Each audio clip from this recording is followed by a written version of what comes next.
มองโลกด้านดีมีผล หันคนอื่นดีมีกาปลูกใจให้เกิดศรัทธาตั้งหน้าทำดีมีคุณ มองโลกด้านร้ายกลายกลับ ใจหับแต่เรื่องเครื่องคุณเหนื่อยนายเลิกล้างทางบุญ ชีพบุญแท้แน่เอ่ยขอกล่าวคำว่าธรรมสวัสดีกับบรรดาท่านผู้ฟัง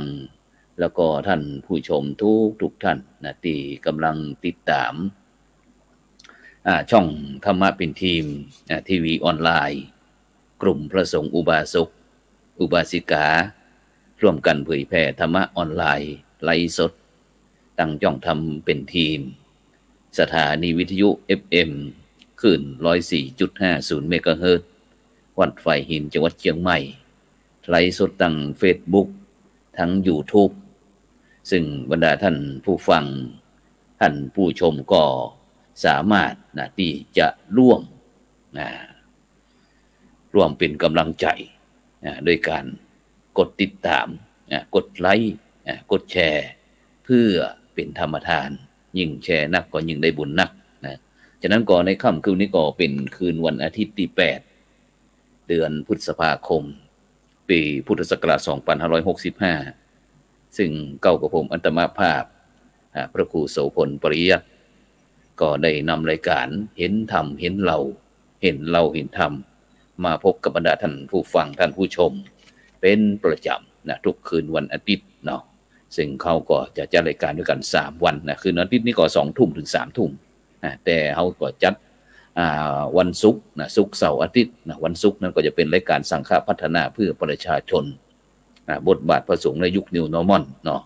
แล้วก็วันเสาร์วันศุกร์นั้นก็เวลา20:00 นจนถึง3:30 นชั่วโมงครึ่งแล้วก็วันเสาร์นั้นก็จะเป็นรายการ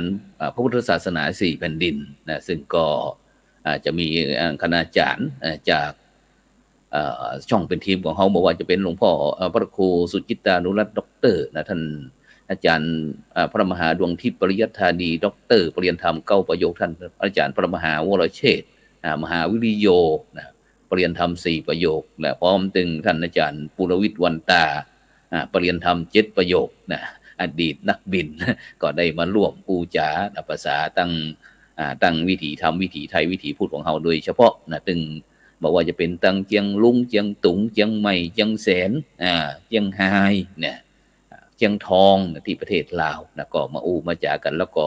ในคืนวันอาทิตย์นั้นก็จะเป็นรายการเห็นธรรมเห็นเราเห็นธรรมซึ่งในค่ำคืนวันนี้นั้นก็ได้กราบรัตนาท่านอาจารย์พระมหายันนพงศ์สัมมะปุญโญสัมปุณโนเจ้าอาวาสวัดหนองกวางอำเภอลี้ตำบลวิชัยอำเภอลี้จังหวัดลำพูนซึ่งตอนนี้ก็นำคณะสัตยาติโยมทำวัดแรงอยู่ที่เมืองลี้ลำพูนส่วนแห่งรูปหนึ่งก็จะเป็นท่านพระอาจารย์พันษาพัฒษาชัยพันโทเจ้าอาวาสวัดคุ้มตำบลขุนยวมอำเภอขุนยวมจังหวัดแม่ฮ่องสอนของเฮาซึ่งก็ตอนนี้ก็คงจะกำลังทดสอบกับทางเจ้าหน้าที่เพราะว่าวันนี้นั้นเฮาออกอากาศที่วัดพระสิงห์วรมหาวิหารตำบลพระสิงห์อำเภอเมืองจังหวัดเชียงใหม่แต่ว่านั้นออกอากาศที่วัดอินทปัญญารามบ้านกองฝ่ายตำบลบ้านปินอำเภอรองจังหวัดแปะซึ่งก็จะวิ่งไปวิ่งมาเพราะว่าในช่วงนี้ก็จำเป็นที่จะต้องไปไล่เก็บงานปฏิบัติศาสนากิจเกี่ยวกับเพราะว่าที่วัดอินทปัญญารามก็ได้รับผลกระทบจากพายุฤดูร้อนเนี่ยคือหลังคานี้หายไปหลายแผ่นเช่นเดียวกันฉะนั้นก็ต้องขอบคุณอนุโมทนากับบรรดาท่านผู้ฟังท่านผู้ชมที่ได้ติดตามรายการเฮาตึง3วันด้วยกันพร้อมถึง7วันตึงคณะครูบาอาจารย์เพราะว่าที่เมื่อวันที่1พฤษภาคมที่ผ่านมานี้นั้นก็ทางช่องทำเป็นทีมของเฮานั้นก็ได้ครบรอบ2ปีครบรอบ2ปีฉะนั้นก็บรรดาท่านผู้ฟังท่านผู้ชมนั้นก็เข้ามาร่วมรายการกันนักหนาป้าป้านซึ่งก็ ผู้จัดเองก็ได้ดำเนินรายการปราชญ์บาลีในเวทีโลกยุคใหม่นะซึ่งวันนั้นก็ได้กราบรัตนาท่านอาจารย์เจ้าคุณววชิระเมธีพระวชิระวชิระวชิระนี่ก็เจ้าคุณวชิระเมวชิระโดมวชิระโดมนะหรือว่าท่านวชิระเมธีพร้อมถึงศาสตราจารย์ดร.อุทิศศิริวัลย์แล้วก็นี่ก็อดีตนาคหลวงเช่นเดียวกันปรริยนธรรมเก้าประโยคเช่นเดียวกันท่านอาจารย์เจ้าคุณพระวิเทศรัตนาพรเลขาสมัชชาประสงค์ในสหรัฐอเมริกานะเพิ่นก็ได้เมตตามาออกรายการของเฮานะฉะนั้นก็ในช่วงนี้ของเฮานั้นก็รู้สึกว่าจะมีผู้ที่ได้สนใจติดตามนักยิ่งขึ้นนะซึ่งโดยเฉพาะที่วันศุกร์ที่ผ่านมานี้ก็ได้กราบรัตนาพระมหาเถระพระสงฆ์นักพัฒนาศาสนาสงเคราะห์ต้นแบบจากหนตะวันออกหนตะวันออกก็คือตั้งจังหวัดปราจีนบุรีนะซึ่งก็มีหลวงพ่อพระครูภาวนาธรรมธาลีนะดร.เจ้าคณะอำเภอเมืองปราจีนบุรีนะแล้วก็ท่านอาจารย์พระมหาอุกฤษประภัสโลเจ้าวาดวัดทุ่งห้วยอ้อทุ่งห้วยอ้อนะทุ่งห้วยอ้อแม่นเนาะจังหวัดอำเภอประจันตคามจังหวัดปราจีนบุรีเช่นเดียวกันนะก็มาออกรายการแล้วก็โดยเฉพาะนั้นก็ในวันที่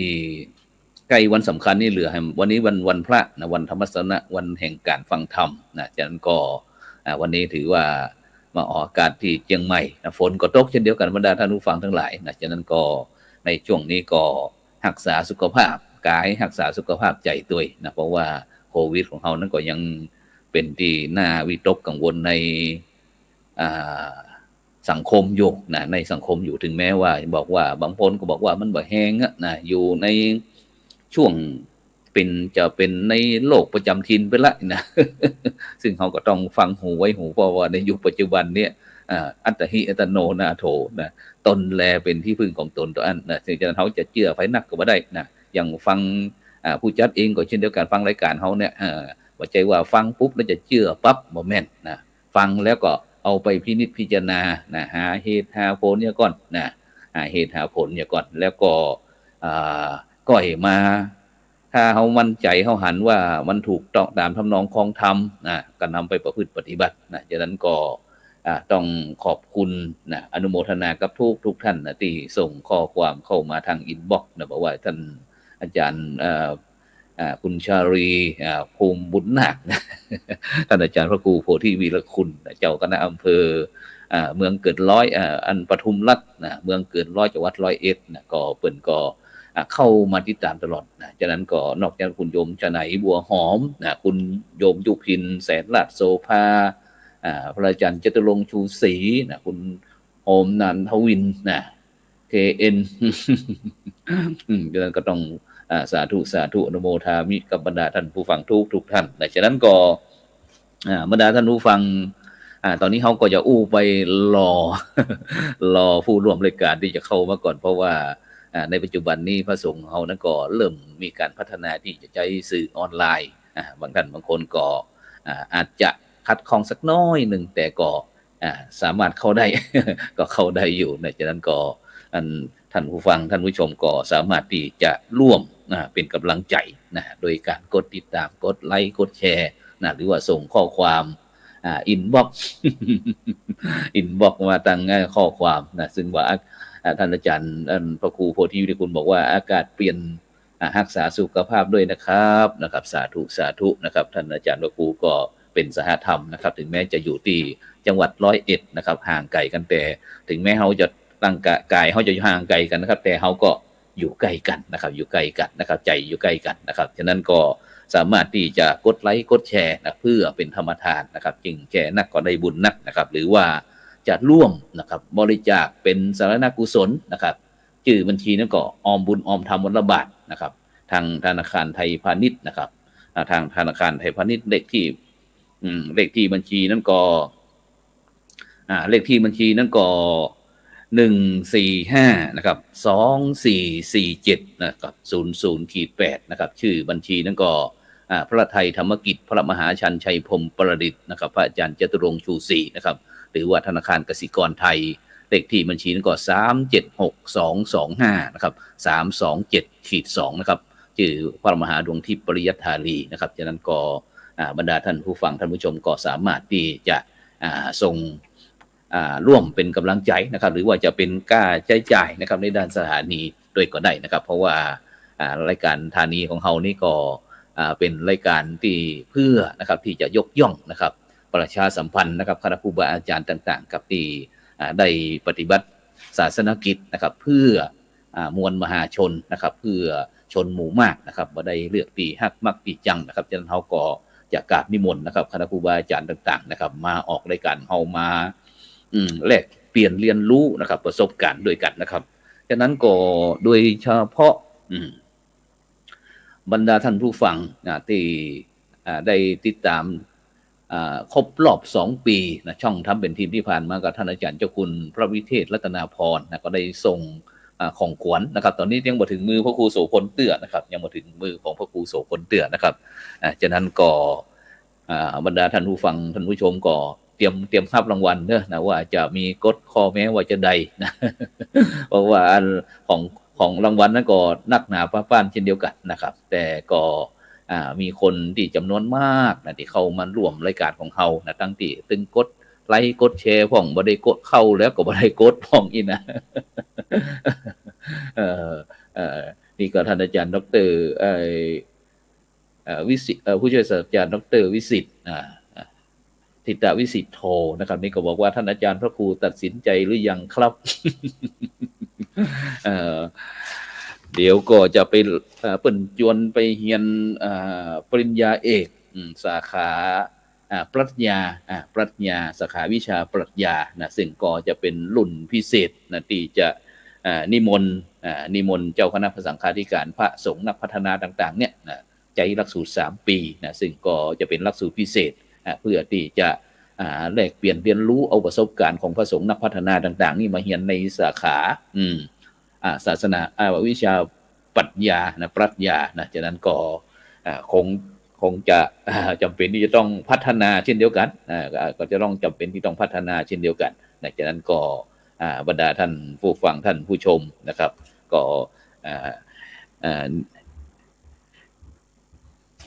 สามารถที่จะแลกเปลี่ยนเรียนรู้นิมนต์ท่านอาจารย์พระครูออกก่อนก็ได้ เดี๋ยวก่อนครับผมท่านอาจารย์ตอนนี้ออกอากาศอยู่นะครับเดี๋ยวเขาจะส่งข้อความเปิ้นนะครับซึ่งบรรดาท่านผู้ฟังท่านผู้ชมก็เป็นกำลังใจกันเป็นกำลังใจนะโดยการกดติดตามกดไลค์กดแชร์ซึ่งสักกรรมหนึ่งนะครับแล้วก็ในเรือแฮม7 วันนะเพราะว่าวันนี้เป็นวันศีลวันพระวันธรรมสวนะวันแห่งการฟังธรรมนั้นก็วันวิสาขบูชานะฮะนั้นก็ทางช่องทำเป็นทีมของเฮานั้นก็จะได้มีการนั้นจัดรายการพิเศษเช่นเดียวกันนะซึ่งผู้จัดเองก็จะดำเนินรายการในวันที่14นะวันเสาร์เนาะเป็นวันเสาร์ที่14เดือนพฤษภาคมนี้ก็ได้กราบปรารถนานิมนต์ทั้งท่านอาจารย์พระมหาอุกฤษประภัสสโลนะปริยนธรรม7 ประโยคนะจากวัดทุ่งห้วยอ้อห้วยหนองอ้อนะห้วยหนองอ้อนะห้วยหนองอ้อแล้วก็จากวัดปราจีนบุรีท่านอาจารย์พระมหาจิตรการอภิปุญโญนะเจ้าคณะอำเภอภูซางปริยนธรรม8 ประโยคจากจังหวัดพะเยาท่านอาจารย์พระมหาชัยศิลป์ชยโชตินะจากจังหวัดชุมพรปริยนธรรม9 ประโยคนะก็จะมาพร้อมดึงพระครูปิยวรรณพิพัฒน์นะด็อกเตอร์นะจากอำเภอพานจังหวัดเชียงรายนะก็จะมาร่วมเสวนาวิสาขปุณณมีวิถีพุทธนะวิสาขปุณณมีวิถีพุทธนะซึ่งก็จะมาออกรายการเช่นเดียวกันนะฉะนั้นก็บรรดาท่านผู้ฟังท่านผู้ชมก็เตรียมตัวเตรียมตัวที่จะติดตามรายการของเฮาได้นะเพราะว่ารายการดีๆนะที่เฮาจะไม่ได้ยกย่องนะโดยเฉพาะแล้วก็วันพรุ่งนี้นั้นก็ ทางคณะสงฆ์คณะสงฆ์จังหวัดเชียงใหม่ก็พร้อมถึงคณะสงฆ์อำเภอแม่ริมก็จะได้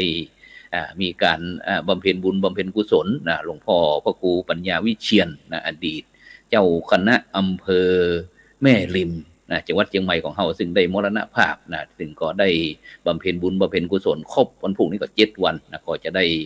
ประกอบพิธีปิดศพนำสรีระร่างของพ่อไปพักไว้ที่วัดบ้านเกิดของเปิ้นวัดหล่มทรายคำในใกล้ๆกับนั้นวัดเมลิมฉะนั้นก็วันพรุ่งนี้ก็บรรดาท่านผู้ฟังท่านผู้ชมนั้นก็สามารถที่จะไปร่วมบุญร่วมกุศลได้แล้วก็โดยเฉพาะในช่วงนี้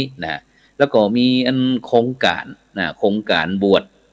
เฉลิมพระเกียรติสมเด็จพระพันปีหลวงสมเด็จพระพันปีหลวงนั้นก็910ลูกตั้งคณะสงฆ์จังหวัดเชียงใหม่ร่วมกับส่วนราชการจังหวัดเชียงใหม่ของเฮานั้นก็จะมีการรับสมัครเช่นเดียวกันฉะนั้นก็บรรดาท่านผู้ฟังท่านผู้ชมที่มีใจเป็นบุญเป็นกุศลที่อยากจะบวชถวายพระองค์ท่านพระพันปีหลวงของเฮาก็เจริญพรติดต่อสอบถามได้ที่วัด7 ยอดพระอารามหลวงวัดพระสิงห์วรมหาวิหารวัดสวนดอกพระอารามหลวงแล้วก็วัดหลวงพ่อเจ้าคณะอำเภอทุกอำเภอเด้อบรรดาท่านผู้ฟังทั้งหลายซึ่งเขาก็ถือว่าในฐานะที่เขาเป็นเจ้าพุทธเนาะเขาเป็นเจ้าพุทธนั้นเขาก็บ่มีต่างอื่นต่างไหนที่จะทำให้คนที่เขาฮักเคารพนับถือก็คือเขาก็ใช้วิธีทำวิธีไทยวิธีพุทธของเขาเนี่ยฉะนั้นเนี่ยบรรดาท่านผู้ฟังทั้งหลายในปัจจุบันนี้เขาจะหันว่าผลกระทบนะครับจากโรคโควิดในยุคสมัยยุค New Normal นี่นะ ยุคมาใหม่ยุคมาใหม่ของเฮานี่แหงสักหน่อยหนึ่งฉะนั้นก็บอกว่าจะเป็นวงการพระสงฆ์องค์เจ้าที่เฮาได้หันซึ่งแต่คืนนั้นก็ได้กับหลวงพ่อพระครูสุจิตตานุรักษ์ด็อกเตอร์เจ้าคณะอำเภอฝางเพิ่นก็บอกว่าบัดเดี๋ยวนี้ปัจจุบันนี้บ่ธรรมดาเด้อมีผู้ที่ขบวนการที่บ่หวังดีที่ไล่เก็บเจ้าอาวาส 10,000 เจ้าคณะตำบล 20,000 เจ้าคณะอำเภอ 30,000 นี่นะครับถ้าโดยเฉพาะเป็นบอกว่าแบบวิธีการแบบนารีพิฆาตนี่นะครับเฮาก็มานึกฟังแล้วโอ้มันเป็นไปได้หมดเพราะว่าในปัจจุบันนี้เศรษฐกิจมันย่ำแย่เฮาจะหันบางครั้งเฮาก็ตลกอันติดตามมันบางครั้งเพิ่นก็จะส่งข้อความมาบอกว่าท่านโชคดีท่านมีสิทธิ์ที่จะสามารถที่จะ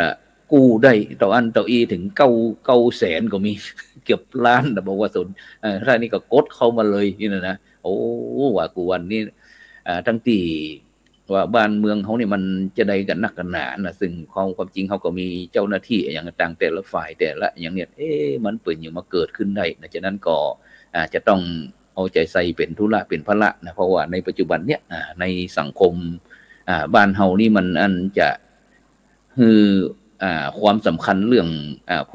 พุทธังสรณังคัจฉามิธัมมังสรณังคัจฉามิสังฆังสรณังคัจฉามินี่บ่ใครมีละมีน้อยปัจจุบันนี้ถ้าบ่มีอย่างก็บ่ฮู้จะโทษปีโทษกองอย่างก็เนาะตุเจ้าเนาะ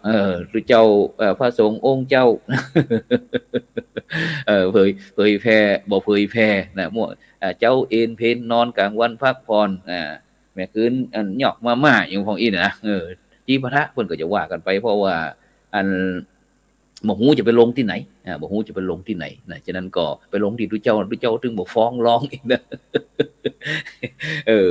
แต่จะไปลืมเด้อคณะสัตยาญาติโยมบรรดาท่านผู้ฟังทั้งหลายเพราะว่าเวรกรรมมันมีจริงสิ่งเฮาโดยเฉพาะพระคุณเจ้าผู้ทรงศีลอย่างต่างๆเนี่ยถ้าเฮาไปพลาดพลั้งพลาดเผลอโดยสติบ่มีสติกาอีกนะไปกรรมเกินเปิ้นด้วยกายกรรมวจีกรรมมโนกรรมตั้งใจก็ดีบ่ตั้งใจก็ดีก็อาจจะเป็นเวรกรรมก็ได้ฉะนั้นช่วงเทศกาลมหาสงกรานต์เนี่ยปีใหม่เมืองนี่เฮาจะหันว่าเวลาวันพญาวันก็คือวัน45 เมษายนเนี่ยเฮาก็จะหันว่าพี่น้องคณะสัตยาญาติโยมเพิ่นก็จะปากันนั่นนำข้าวมินส้มปล่อยไปส่งน้ำพระพุทธรูปแล้วก็เลยรวดส่งน้ำขอพรพระสงฆ์สามเณรวัดของตนเอง โดยเฉพาะว่าจะล่วงเกินด้วยกายกรรมวจีกรรมมโนกรรมอย่างก็ดี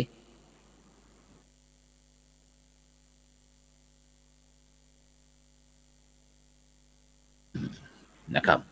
ฉะนั้นก็โดยล่วงเกินด้วยกายกรรมวจีกรรมมโนกรรมก็ดีตั้งใจก็ดีบ่ตั้งใจก็ดีนะซึ่งก็เป็นจารีตประเพณีพื้นบ้านล้านนาของเฮานะซึ่งก็ถือว่าเป็นเสน่ห์ซึ่งเป็นเสน่ห์อย่างยิ่งนะโดยฉะนั้นก็เพื่อที่จะบอกคือมันเป็นบาปเป็นกรรมนะคืออันบรรดาคณะสัตยาญาติโยมท่านผู้ฟังต่างๆเนี่ยคณะสัตยาญาติโยมผู้ฟังต่างๆนี่ยังเพราะว่าจะต้องประกอบสัมมาอาชีพดำเนินชีวิตนะมันอาจจะทำให้การดำเนินชีวิตของเฮาท่านทั้งหลายเนี่ยมันบ่ประสบผลสำเร็จเพราะว่าเฮาได้ล่วงเกินผู้ทรงศีลเนี่ยเลยก็ได้ทำให้การดำเนินชีวิตของเฮามันติดหั่นติดนี่นะฉะนั้นหลายท่านหลายคนปัจจุบันบอกว่ามีนัดพบที่สันเขื่อนนี่นะซึ่งก็แปลกใจเหมือนกันว่าสังคมไทยเฮาสังคมชาวพุทธแท้ๆนะเป็นอะไรอย่างเฮาถึงมาชอบเสนอข่าวประเภทนี้ทั้งที่มันเป็นลบเป็นลบไม่ได้เป็นบวกนะซึ่งความจริงเนี่ยพระคุณเจ้าพระสงฆ์องค์เจ้าต่างๆที่อย่างที่รายการของเฮาเนี่ยได้กราบนิมนต์มาร่วมเสวนาแลกเปลี่ยนเรียนรู้กันเนี่ยเป็นบุคคลที่โอ้โหคุณภาพนี่บรรดาท่านผู้ฟังทั้งหลายนะความจริงนี่บุคลากรดังพุทธศาสนาของเฮานี่นะสุดยอดนะองค์ความรู้ประเทศไหนตึงบ่เต่านะแต่สังคมไทยเฮาก็แปลกเหมือนกันนะว่าต้องการที่จะใจคนที่มีความรู้พยายามที่จะกดพยายามที่จะทำลายอย่างต่างๆเนี่ยนะแต่ถ้าทำลายคนที่มันพระสงฆ์องค์เจ้าที่มันบ่ดีบ่อยู่ในศีลกินในธรรมนะก็บ่มีปัญหาหยังนะแต่ตรงกันข้ามนะบางครั้งพระคุณเจ้าอย่างต่างๆที่นี่เฮาควรจะถ้าเขาจะยกย่องจะกราบจะสักการะบูชาเนี่ยหรือว่าเขาจะยกย่องขยายประกาศคุณงามความดีของเปิ้นเนี่ยควรจะเอาตอนที่พระคุณเจ้ามีลมหายใจนี่อย่างว่าใจว่าเวลาตายแล้วมรณภาพแล้วนะถึงจะไปประกาศหน้าลงหน้าศพรางวัลที่เจ้าถ้าเป็นเจ้าวัดได้นกหัสดีลิงนะได้ปราสาทอย่างฐานนั้นฐานนี้เนี่ยมันบอกคุ้มนะเพราะว่าบุคคลเหล่านี้เป็นง่ายว่าเป็นปูชนียบุคคลนะอย่างเขายกย่องตัวอย่างที่ครูบาเจ้าศรีวิชัยเนี่ยบรรดาท่านผู้ฟังทั้งหลายนะเมื่อครั้งที่หลวงปู่นะครูบาเจ้าศรีวิชัยหรือว่าครูบาสินธรรมนะอดีตเจ้าอาวาสวัดพระสิงห์วรมหาวิหารเช่นเดียวกันนะซึ่งหลวงปู่นั่นก็ถือว่าเป็นพระสงฆ์นักพัฒนาต้นแบบของคณะสงฆ์ไทยของเฮานะซึ่งโดยเฉพาะหลายท่านหลายคนก็เวลามีเรื่องมีราวอย่างตั้งพระคุณเจ้าหรือว่าสงฆ์องค์เจ้าเนี่ยนะก็จะมาโทษนะตำหนิติเตียนจีปะทะนะโดยบ่ได้ยับยั้งชั่งใจนะโดยเฉพาะสติรุดง่ายนะได้แล้วได้อารมณ์อีกแต่จะเป็นลืมว่าทุกสิ่งทุกอย่างไม่มีอะไรฟรีนะซึ่งโดยเฉพาะถึงบรรดาท่านผู้ฟังท่านผู้ชมผู้ฟังท่านผู้ชมเนี่ยโดยเฉพาะถ้าเฮาโดยเฉพาะพระพุทธศาสนาพระพุทธศาสนาของเฮานี่สอนให้คนเฮาทำดีฮู้ดีรู้ดีทำดีนะรู้ชั่วเว้นชั่วนะซึ่งความหมองมัวมันก็จะหมดไปเพราะฉะนั้นเนี่ยบรรดาท่านผู้ฟังทั้งหลายพระสงฆ์ไทยของเฮานี่นะจะฮู้ฟังหลายท่านหลายคนอย่างก็บอกเวลาไปวัดนะเวลาที่เจ้านี่ก็จะเหมาหมดอ่ะซึ่งความจริงแล้วนะพระพุทธศาสนาหรือว่าพระสงฆ์ไทยของเฮานี่นะมันกันง่ายๆในแนวทางความเป็นจริงเนี่ยมันมีอยู่2นิกายก็คือธรรมยุทธนิกายกับมหานิกายบรรดาท่านผู้ฟังทั้งหลายอย่างง่ายอย่างที่ถ้าเชียงใหม่นี่อย่างถ้าเป็นวัดพระสิงห์วรมหาวิหารวัดสวนดอกวัดดอยสุเทพวัด7 ยอดอย่างต่างๆนี่ก็จะเป็นมหานิกายแต่ถ้าเป็นธรรมยุทธนิกายนี่ก็จะเป็นอย่างวัดเจดีย์หลวงวัดสันติธรรมวัดที่สันกำแพงที่อย่างนี้เป็นต้นเนี่ยบรรดาท่านผู้ฟังทั้งหลายฉะนั้นบรรดาท่านผู้ฟังจะต้องทำความเข้าใจก่อนว่าทุกวงการมันมีตึงคนดีนะคนบ่ดีนะฉะนั้นเขาจะต้องแยกแยะต้องแยกแยะเขาโดยเฉพาะเขาเป็นเจ้าพูดเขาจะต้องรู้เท่ารู้ทันนะถึงปัญหาสารพันต่างๆที่มันเกิดขึ้นทั้งต่อหน้า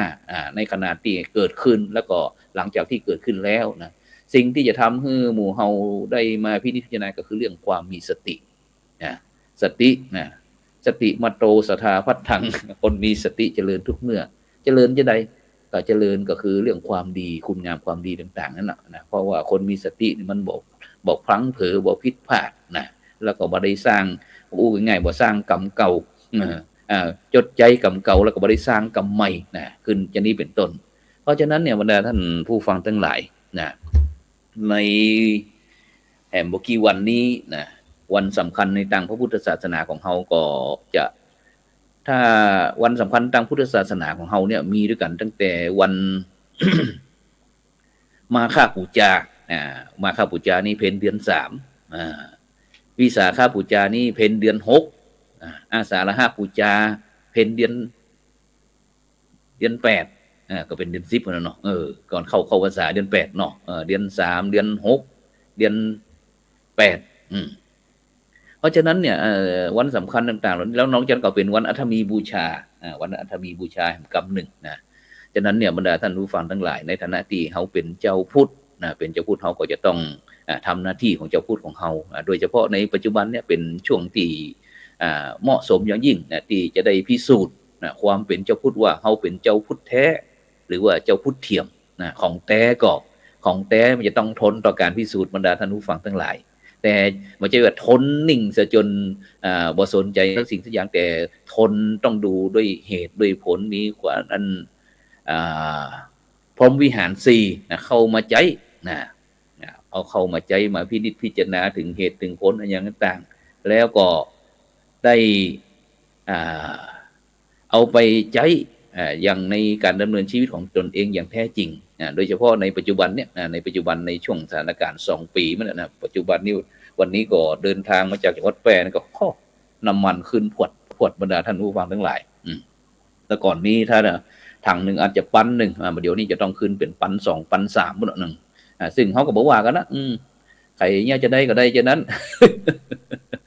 ใครเนี่ยจะได้ก็ต้องได้ฉะนั้นเพราะว่าฉะนั้นเขาก็มันเป็นจะได้ก็ชาวโลกวิถีชีวิตชาวโลกมันก็เป็นแบบเนี้ยมันมีตึงดีสมหวังมีตึงผิดหวังมีตึงถูกใจมีตึงผิดใจนะมีตึงให้มีที่ไข่หัวจะนี้เป็นต้นนะมันมีแจ้งมันมีมืดเนี่ยมันเป็นโลกธรรมบรรดาท่านผู้ฟังทั้งหลายฉะนั้นในฐานะที่เขาเป็นเจ้าพุทธนะเจ้าพุทธก็คือผู้รู้ผู้ตื่นผู้เบิกบานเขาจำเป็นนะที่จะต้องประคับประคองตนเองเนี่ยคืออยู่ในทำนองคองธรรมโดยเฉพาะบละศีลบละธรรมเนี่ยบรรดาท่านผู้ฟังทั้งหลายนะโดยเฉพาะในอย่างที่ปัจจุบันเนี่ยคณะสงฆ์ไทยของเขานั้นก็มีโครงการนะโครงการตึงบอกว่าจะเป็นหมู่บ้านรักษาศีล5นะโครงการวัดประชารัฐสร้างสุขนะโครงการสาธารณสงเคราะห์ชุมชนคุณธรรมพ่องอย่างต่างๆเหล่านี้เพื่อเป้าหมายก็คือเพื่อที่จะให้บรรดาพี่น้องประชาชนของเขาเนี่ยนะได้มีความสุขที่ยั่งยืนบ่ใช่ความสุขที่จอมปลอมบ่ใช่ว่าความสุขด้วยการที่กู้รายวันเนี่ยกู้รายวันเสร็จแล้วนะเอาไปใจนะเอาไปใจแล้วก็เอาละนะทีนี้ก็มีปัญหาตามมาจีปะทะต่างๆเลยฉะนั้นการที่เขาจะดำเนินชีวิตด้วยกันใจแบบวิถีเจ้าบ้านเขาเนี่ยมันจะต้องรู้จักนะโดยเฉพาะตั้งแต่ในการที่การดำเนินชีวิตของเขาเวลาหาทรัพย์สินต่างๆนะเขาจะต้องแบ่งเป็นส่วนๆไว้นะสมัยก่อนครูบาอาหารนะครูบาอาหารพระครูบัณฑิตานุกูลเป็นนักเทศน์เพิ่นก็จะฟังว่าการที่เขาหาทรัพย์สินเงินทองมาได้เนี่ยหน้าที่ของพ่อบ้านพ่อบ้านนั่นเป็นคนหานะส่วนแม่บ้านนั่นเป็นคนเก็บเนี่ยจะดีเป็นต้นนะฉะนั้นก็ตั้งแต่ใจนีเก่าใส่ปากงูเห่าฝังดินไว้อย่างต่างๆแล้วเนี่ยนะบรรดาท่านผู้ฟังทั้งหลายนะจดใจนีเก่ายัดปากงูเห่าฝังดินไว้อย่างต่างๆแล้วเนี่ยนะซึ่งก็เป็นปริศนาธรรมที่สิ่งต่างๆว่าการที่เขาหาทรัพย์สินเงินทองมาเนี่ยมันจะต้องมีการเก็บไว้พ่องนะโดยเฉพาะถึงแม้เขาจะใช้ในการดำเนินชีวิตนะแต่ละวันแล้วนะแต่เขาก็ต้องโดยเฉพาะผู้มีอุปการะคุณนะบรรพบุรุษบรรพชนปู่ย่าตายายพ่อแม่พี่น้องนะเขาก็ต้องดูแลเช่นกันนะอย่างที่ผู้จัดเองได้เดินทางไปที่จังหวัดแพร่แต่ว่านี่ก็มีโอกาสได้ทำบุญถึงบรรพบุรุษบรรพชนนะของเขาตั้งแต่ อดีต มาจนถึงปัจจุบันเนี่ยนะซึ่งปัจจุบันนี้ตึงโยมแต่ว่ามีตึงโยมป้าโยมป้าก็คือพี่สาวของป่อนี่ก็อายุ90 ปีบรรดาท่านผู้ฟังทั้งหลายโดยเฉพาะมีแม่อุ้ยแม่อุ้ยนั่นก็เพิ่นอายุ90 ปลายเช่นเดียวกัน เมื่อครั้งก่อนเพิ่นก็ตายแล้วก็ฟื้นตายแล้วก็ฟื้นนะผู้จัดเองก็สนใจว่าคนเฮาตายแล้วไปที่ไหน ก็ไปฝังตัวหรือว่าไปอยู่กับยายพยายามที่เป็นด้วยเจ้านี่แหละปรุงอาหารให้ยายเสร็จแล้วก็มักจะคุยอู้จากับยายว่าคนเฮาเนี่ยเวลาตายแล้วไปที่ไหนตายแล้วไปที่ไหนไปไปพบไปเจอใครคุณยายมันก็จะอู้ฟังว่าเวลาจิตคนเฮามันดับไปเนี่ยดับไปมันก็จะวูบไปเลยเหมือนกับเขารับในเป็นวันนะรับไปก็ฝันไปไว้วอยไปปะคนนั้นไปปะคนนี้นะถ้าปะคนนี้เปิ่นจะไปอู้กันส่วนมากนี่เปิ่นเวลาจิตดับไปแล้วเปิ่นจะไปพบคนแรกหรือบุคคลแรกในฝันในความฝันนั่นก็ส่วนมากก็จะเป็นแม่เป็นแม่เป็นพ่อหรือว่าคนที่ใกล้ชิดที่สุดในบรรดาท่านผู้ฟังทั้งหลายนะแล้วก็จะพบได้อูจากันนะซึ่งโดยเฉพาะนี่แม่นี่แน่นอนแล้วแม่ถึงแม้จะเสียไปลูกสาวจะอายุเป็น90นะแต่เวลาจิตดับไปนี่ก็ยังไปพบกับคุณแม่เหมือนเดิมนะก็คือเรื่องที่พระพุทธองค์บอกว่าคนเฮาจะไปในทางที่สวรรค์หรือว่าไปทางนรกเนี่ยมันก็จะต้องก่อนจิตดับมันก็จะต้องจิตที่บริสุทธิ์มันถึงจะมีพลังโดยเฉพาะเรื่องคุณงามความดีนะที่เฮาได้สร้างไว้โดยเฉพาะเรื่องบุญเรื่องกุศลก่อสร้างห้างแปลงโบสถ์วิหารลานเจดีย์บวชพระสงฆ์องค์เนนไปเลี้ยงน้ำวันนะอีนะ ไปช่วยงานหันงานนี้อีนะนึกแต่สิ่งดีๆก็มีสิทธิ์ที่จะไปสวรรค์ส่วนจิตที่ตกต่ำอันนั้นก็บ่อันนั้นก็ไปลักของเปิ้นอันนี้ก็โกงเปิ้นนี่นะไปบุกไปตีไปทำลายชีวิตของสัตว์ของหรือแม้แต่คนหรือว่าเบียดเบียนคนนั้นคนนี้ต่างๆมันก็จะฆ่าสัตว์ฆ่าหมูอย่างฆ่างัวฆ่าควายต่างๆในบรรดาท่านผู้ฟังทั้งหลายนะซึ่งเพิ่นก็จะเล่าคนเฒ่าคนแก่เพิ่นก็จะเล่าให้ฟังบอกว่าเนี่ยคนเฮาเวลาก่อนที่เขาจะจิตจะดับเนี่ยมันจะมีเสียงอย่างที่คนฆ่าหมูใจฆ่าหมูก็เช่นเดียวกันก็จะฮ้องเป็นหมูวีดวีดวีดวีดนะก่อนตายแม้แต่เป็นควายเป็นงัวเป็นควายก็จะฮ้องนะควายก็ม่อแต่ถ้าเป็นกบนี่คงจะฮ้องอบเหมือนกันนะฉะนั้นเนี่ยบรรดาท่านผู้ฟังทั้งหลายสิ่งเหล่านี้นะเป็นสิ่งที่พระพุทธศาสนาเขาได้สั่งได้สอนไว้บอกว่าทำอย่างไรได้ผลอย่างนั้นหว่านพืชเช่นไรได้ผลเช่นนั้นนะสิ่งถ้าเขาทำดีเขาก็ได้ดีทำบ่ดีก็ได้บ่ดีเป็นสิ่งที่แน่นอนเพราะฉะนั้นเขาบุคคลประมาทว่าในตอนเนี้ยเขายังหนุ่มเขายังน้อยยังเป็นเด็กละอ่อนอยู่บ่เฒ่าบ่แก่เตี้ยบ่ตายง่ายอีนะบางครั้งนี่แค่ลงปฏิสนธิหรือว่าลงแค่ในท้องบ่ได้ในบรรดาท่านผู้ฟังทั้งหลายนะก็ตายก็มีนะบางคนบ่ทันดูโลกกุมเตี้ยบ่หันโลกกุมเตี้ยก็ตายไปแล้วนะเพราะฉะนั้นน่ะสิ่งเหล่านี้บรรดาท่านผู้ฟังทั้งหลายสิ่งที่จะจีรังยั่งยืนเนี่ยเป็นสิ่งที่หมู่เฮาท่านทั้งหลายนะจำเป็นที่จะต้องจำเป็นที่จะต้องสร้างคุณงามความดีไว้ตลอดเวลาเพราะว่าคุณงามความดีเหล่านี้นะที่มันจะทำให้เฮามีความหวังบอกว่าจะอยู่ทั้งโลกนี้โลกหน้าพอไปข้างหน้าก็มีความหวังพอทั้งหลังก็มีความสุขพูดง่ายๆนะฉะนั้นก็ในฐานะที่วันนี้เพราะว่าตอนนี้เขาก็รอทั้ง2ลูกนะเพราะว่าวันนี้ก็บ่ได้มีโอกาสนะที่จะเช็คความพร้อมความจริงว่าคุณเจ้าทั้ง2ลูกนี่ถือว่าเป็นพระสงฆ์นักพัฒนาต้นแบบเช่นเดียวกันที่อยู่ในตั้งตีลาบสูงอยู่กับพี่น้องกลุ่มชาติพันธุ์บอกว่าจะเป็นตึงกะเหรี่ยงของอาคาของมงของอย่างต่างๆเหล่านี้ก็เลยอยากจะนิมนต์นั้นเปิ่นเข้ามาแต่ก็ยังบ่ได้กำเตี้ยนะยังบ่ได้กำเตี้ยนะฉะนั้นก็นั่นต้องอู้ไปรอก่อนนะซึ่งก็เหลือเวลาให้ประมาณสัก20นาทีเข้า20นาทีนะซึ่งก็น่า น่าอนุโมทนายินดีที่ท่านทั้งสองก็พยายามนะ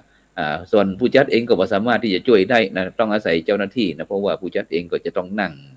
ควบคุมระบบไปนะฉะนั้นก็เราก็พยายามนะที่จะคือบรรดาพระเถระต่างๆเนี่ยได้เฮียนฮู้ได้เฮียนฮู้แล้วเขาก็จะได้เข้าใกล้ศรัทธาญาติโยมโดยเพราะว่าเจ้าบ้านทุกข์ประสงค์ก็ทุกข์เจ้าบ้านสุขประสงค์ก็สุขนะซึ่งพระเดชพระคุณหลวงปู่พระเทพวิสุทธิคุณกุศลกันทวโรนะอดีตเจ้าคณะจังหวัดเชียงใหม่อดีตเจ้าอาวาสวัดบุปปารามของเฮาเนี่ยก็ได้นะคือกับผู้จัดเองฟังเพิ่นจะสั่งตลอดสอนตลอดแม้กระทั่งหลวงปู่พระพรหมมงคลหลวงปู่ทองสิริมังคโลก็บอกว่าลูกเนี่ยเป็นความหวังของคณะสงฆ์เด้อนะช่วยเพิ่นเด้อนะช่วยกันพัฒนาทนุบำรุงพระพุทธศาสนานะฉะนั้นสิ่งเหล่านี้บรรดาท่านผู้ฟังทั้งหลายเป็นสิ่งที่เป็นมงคลนะเพราะว่าเราได้รับความไว้วางใจนะที่พระมหาเถระเพิ่นได้สั่งได้สอนได้ฝากได้ฝังไว้นะซึ่งเขาภาคภูมิใจแล้วก็ยินดีนะซึ่งเมื่อครั้งที่หลวงปู่พระพรหมมงคลหลวงปู่ทองสิริมังคโลก็เช่นเดียวกันบรรดาท่านผู้ฟังทั้งหลายจะหูฟังว่าเป็นคณะกรรมการเป็นประธานคณะกรรมการโครงการหมู่บ้านรักษาศีล5ดังตีอายุนี่97 ปี97 ปีผู้จัดเองก็อายุ40-50บ่ได้เวลาไปทำงานเฮาเหลียวก็มาหันหลวงปู่แล้วนะหลวงปู่16จังหวัดภาคเหนือนะบรรดาท่านผู้ฟังทั้งหลายหลวงปู่ไปทุกที่หลวงปู่ก็จะมีรถตู้นะมีท่านอาจารย์เจ้าคุณศรีศิลปาจารย์เนี่ยคอยดูแลเทคแคร์เนาะคอยเซฟหลวงปู่ต่างๆเสร็จแล้วหลวงปู่ก็จะฉันในรถอย่างนี้แบบว่าบ่เป็นธุระบ่เป็นภาระของใครต่างๆบ่ต้องบ่ใช่ว่าหลวงปู่ไปแล้วจะต้องต้อนรับขับสู่ฉะนั้นจะนี่หลวงปู่บ่ไปสร้างภาระของใครนะหลวงปู่ถือเหมือนกับหลวงปู่พระเทพวิสุทธิคุณก็เช่นเดียวกันเวลาเดินทางไปไหนเปิ้นก็จะเตรียมอาหารของเปิ้นไปนะบ่ว่าจะเป็นกล้วยเป็นนมมีก็ฉันไม่มีก็เฉยนะหมดกังวลไปเลยนะเพิ่นบอกเลยนะอยู่ง่ายฉันง่ายแต่ไม่มักง่ายนะนี่คืออุดมการณ์ที่พระมหาเถระต่างๆได้ฝากฝังไว้ให้กับพระครูโสพลนะที่ได้มาพยายามที่จะนำทำรายการต่างๆได้พบกับบรรดาท่านผู้ฟังท่านผู้ชมนะซึ่งก็ต้องขอบคุณอนุโมทนากับกำลังใจท่านอาจารย์พระครูโพธิวิริคุณบอกว่าอยู่รูปเดียวถวายกำลังใจนะครับซึ่งวันนี้ก็อาจจะคัดข้องสักหน่อยหนึ่งเนื่องจากฝนตกนะความจริงนี้วันนี้ก็พระเถระของเขาจากอำเภอลีนะท่านอาจารย์พระมหายานพงศ์สัมปุณโนนะเจ้าอาวาสวัดหนองกวางนี่ก็งามเด้อนะวัดหนองกวางนี่เหมือนวันไม่ปอกในนะเป็นอยู่ที่ตำบลศรีวิชัยนะพูดถึงตำบลศรีวิชัยนี่ก็อันที่วัดหนองกวางนี่ก็เป็นวัดเชิงอนุรักษ์นะเชิงอนุรักษ์สิ่งแวดล้อมโดยเฉพาะนั้นก็จะมีตึงนกยุงนกยุงในสมัยครูบาศรีวิชัยบรรดาท่านผู้ฟังทั้งหลายนะซึ่งแต่ก่อนนั้นก็มีคนจับนกยุงป่ามาก็เอาไปเลี้ยงเสร็จแล้วก็เอามาถวายครูบาศรีวิชัยนะครูบาศรีวิชัยก็เลี้ยงนะปัจจุบันนี้ก็บริเวณตำบลศรีวิชัยตึงเชียงใหม่ตึงลำปูนเขตใกล้เคียงกันนะก็จะมีนกเป็นปันตัวบรรดาท่านผู้ฟังทั้งหลายเป็นปันตัวเลยนะฉะนั้นก็เป็นสิ่งที่ครูบาได้ฝากไว้นะฉะนั้นพี่น้องคณะสัตยาญาติโยมเปิ้นก็บอกค่าบ่ล่าบรรดาท่านผู้ฟังทั้งหลายนะปัจจุบันนี้เปิ้นก็จะดูแลชมเปิ้นห้องว่าชมนกยุงนะเวลานี่เปิ้นก็จะเข้าไปพอนกยุงกันไปส่องไปพอกันทำซุ้มเป็นท่องเที่ยวเชิงอนุรักษ์ต่างๆนอกนั้นก็ท่านอาจารย์พระมหายานพงศ์นี่เปิ้นก็จะนำชุมชนเนี่ยพัฒนาเรื่องเชิงอนุรักษ์ป่านะความจริงถ้าเปิดมานี่เสียดายก็เช่นเดียวกันแต่ก็บ่เป็นหยังเพราะว่าเฮาก็ยังรอท่านอยู่นะจนกว่าพุ่น3 ทุ่มนะเพราะว่าวันเสาร์วันอาทิตย์นี่1 ชั่วโมงเต็มๆนะฉะนั้นก็ถือโอกาสมาพบปะกับบรรดาท่านผู้ฟังท่านผู้ชมก็เช่นเดียวกันนะโดยเฉพาะในช่วง ในช่วงที่เทศกาลมหาสงกรานต์นี้นะผู้จัดเองนั้นก็ได้เดินทางไปที่จังหวัดแพร่นะไปที่วัดที่เขาได้สร้างไว้ก็คือวัดอินทปัญญารามนะบ้านกองฝ่ายหมู่ที่12ตำบลบ้านปิ่นพระรองจังหวัดแพร่นะซึ่งเล่าให้กับบรรดาท่านผู้ฟังว่าตั้งบรรพบุรุษนะหรือว่าปู่ย่าตายายของผู้จัดเองเนี่ยเปิ้นก็ถือว่าโอ้ยง่ายว่าเป็นเจ้าพุทธที่มั่นคงอู้กันง่ายๆนี่นะเพราะเปิ้นได้อพยพนะมาจากพุ่นตั้ง12ปันนาเวียงเชียงรุ้ง12ปันนาเวียงเชียงรุ้งมาจนถึงปัจจุบันเนี่ยเป็นรุ่นที่4พ่อครูท่านผู้จัดเองก็เป็นรุ่นที่4นะซึ่งก็ได้สร้างหมู่บ้านไว้นะซึ่งผู้จัดเองก็เป็นรุ่นที่4นั่นก็ดูตั้งปู่ย่าตายายโยมป่อได้พัฒนาหมู่บ้านแล้วผู้จัดเองก็สร้างวัดขึ้นมาบรรดาท่านผู้ฟังทั้งหลายเพราะหมู่บ้านของเขานั้นยังบ่มีวัดนะถึงแม้จะมีบรรดาพระสงฆ์สามเณรในหมู่บ้านที่ได้บวชได้สงฆ์เป็นตุเจ้าเป็นเนนกันนักหนาประมาณเป็น10กว่าลูกนะก็เลยได้มีโอกาสนะมาอยู่ที่วัดพระสิงห์วรมหาวิหารก็ได้รับโอกาสนะจากคณะสงฆ์จังหวัดเชียงใหม่นะหลวงพ่อครูบาอาจารย์ต่างๆนะก็ได้ให้การสนับสนุนต่างๆนี่นะแต่ในก็เลยได้มีโอกาสสร้างวัดนะสร้างวัดไว้ในพระพุทธศาสนาซึ่งในปัจจุบันนี้ก็เตรียมที่จะก่อสร้างอุโบสถนะซึ่งเมื่อครั้งที่พระเดชพระคุณหลวงปู่พระพรหมมงคลหลวงปู่ทองสิริมังคโลนะเปิ้นยังมีชีวิตอยู่เปิ้นได้มีโอกาสเดินทางไปทอดปฐมกฐินนะคือวัดอินทปัญญารามนะวางศิลาฤกษ์แล้วก็ได้เปิดป้ายวัดก็ซึ่งถือว่าเป็นความเมตตาอันยิ่งใหญ่นะที่พระเดชพระคุณหลวงปู่นั้นได้มอบให้กับพระครูโสพลนะพร้อมดึงคณะสัตยาญาติโยมนะที่วัดบ้านเกิดนะซึ่งก็ในปัจจุบันนี้ก็ใกล้ที่จะได้ก่อสร้างห้างแปลงเพราะว่ามันติดสถานการณ์โควิดสถานการณ์โควิดก็เลยทำให้การก่อสร้างห้างแปลงต่างๆก็ชะลอไปนะแต่ในปัจจุบันนี้ก็กำลังคือช่างเพิ่นได้ทดสอบเรื่องแปลนเรื่องแบบของอุโบสถครั้งหนึ่งนะซึ่งก็เขาจะหันอยู่ด้านหลังนี่นะบรรดาท่านผู้ฟังทั้งหลายนี่เป็นภาพที่ประชาสัมพันธ์บอกว่าความดีไม่มีขายอยากได้ต้องทำเองนะซึ่งอุโบสถที่เขาจะสร้างนี่ก็ยังด้านหลังของผู้จัดเองนี่แหละนะฉะนั้นก็บรรดาท่านผู้ฟังก็สามารถที่จะสมทบทุนได้เนิ่นนะสร้างอุโบสถนะวัดอินทปัญญารามนะบ้านกองฝ่ายหมู่ที่12ตำบลบ้านปิ่นพระรองจังหวัดแพร่นะซึ่งก็เลขที่บัญชีก็มีเนี่ยนะทางธนาคารกรุงไทยนะก็มีเลขบัญชีอยู่นี่ฉะนั้นก็ใครที่อยากจะร่วมบุญร่วมกุศลกับพระบ้านนอก ที่เข้ามาอยู่ในเมืองนะก็พยายามที่จะสร้างโอกาสนะเพื่อที่จะได้นำองค์ความรู้ต่างๆกลับไปพัฒนาบ้านเกิดเมืองนองเป็นฮ้องว่าสำนึกรักบ้านเกิดนะซึ่งพระสงฆ์นักพัฒนาของเขานี่แน่นอนละนะตึงตั้งคณะสงฆ์ไทยนี่แหละพูดกันง่ายๆนะปัจจุบันนี้จำเป็นที่พระสงฆ์ไทยของเขาจะต้องเข้าไปดูชุมชนโดยเฉพาะหมู่บ้านของตนเองนะบางครั้ง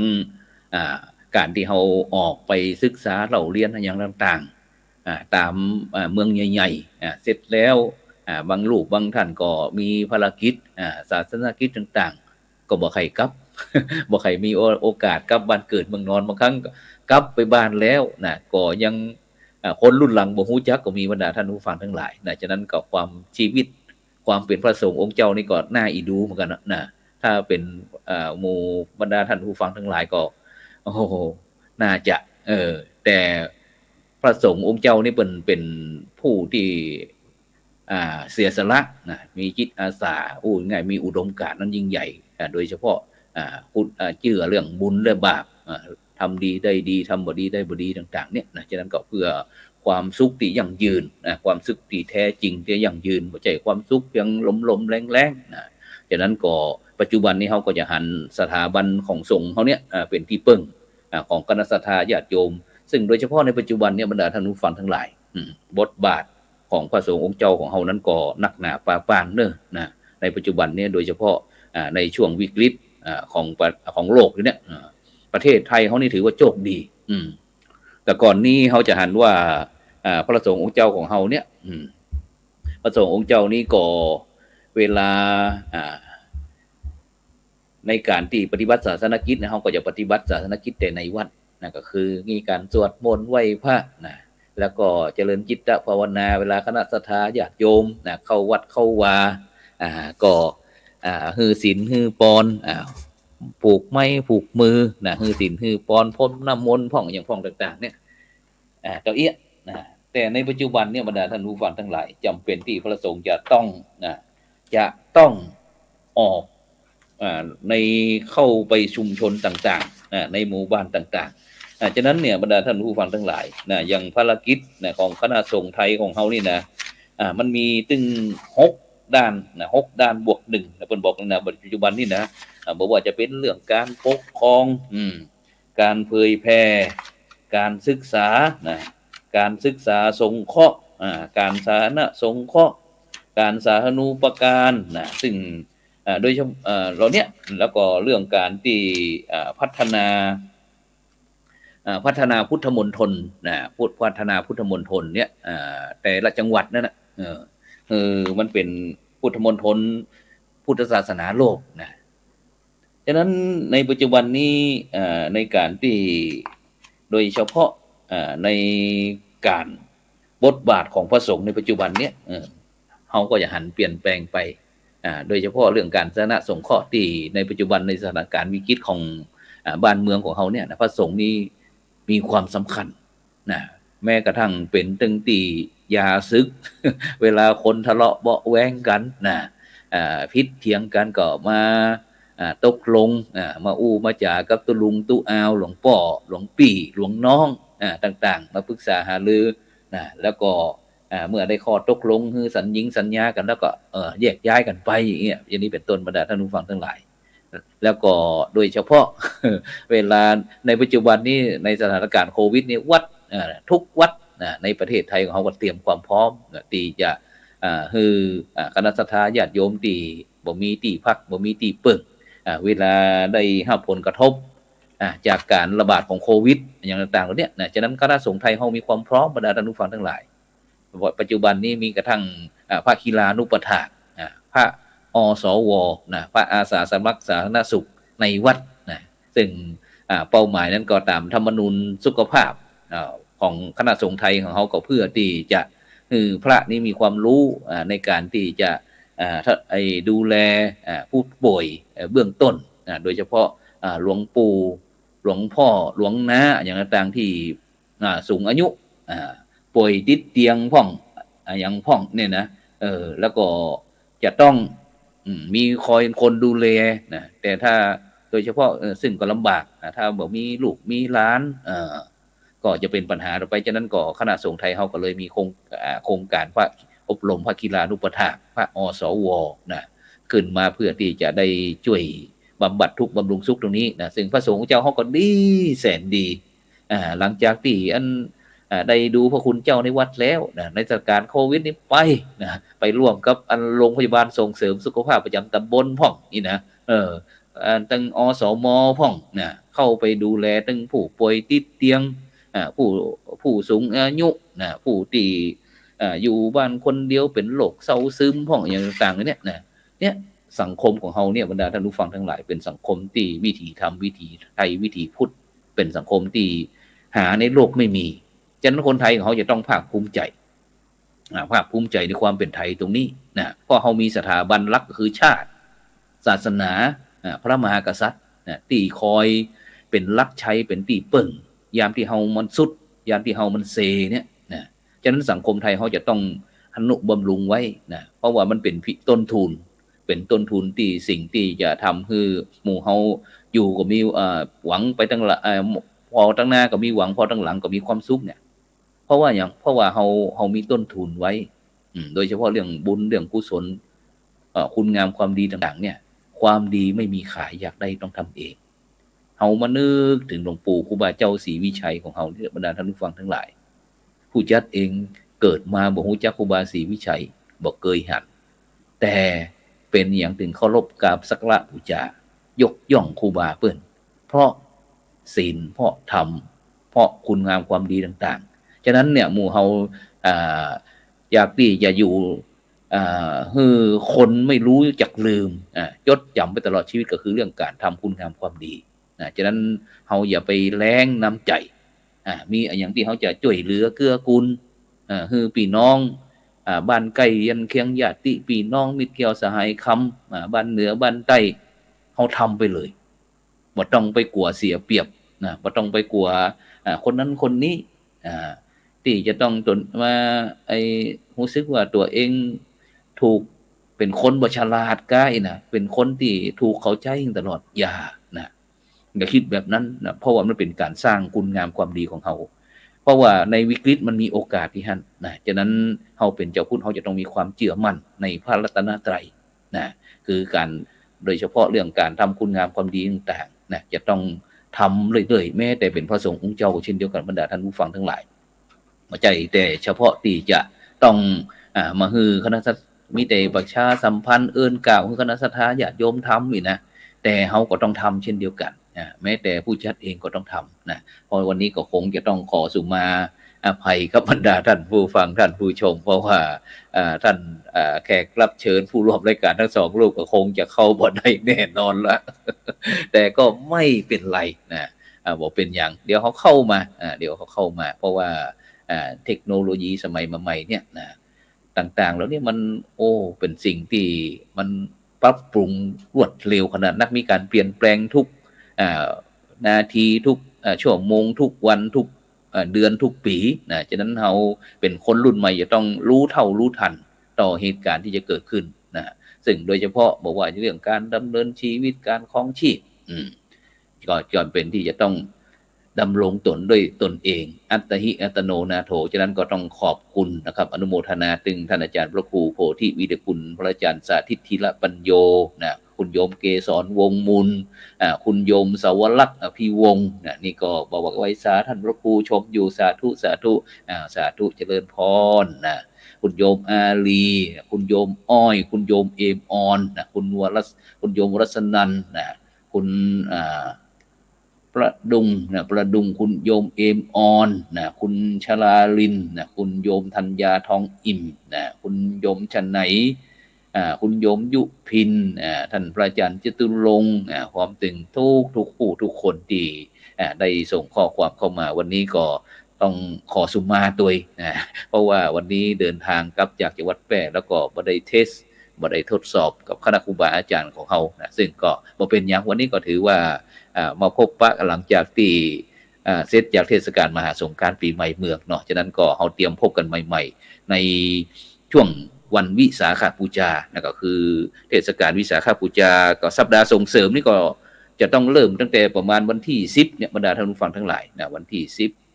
7 วันด้วยกันฉะนั้นก็เฮาในฐานะที่เจ้าพุทธก็จะไปลืมเด้อวันวิสาขบูชาเป็นจะใดนะเฮาไปพบติดตามกันในศุกร์เสาร์อาทิตย์ที่จะถึงเนี่ยฉะนั้นก็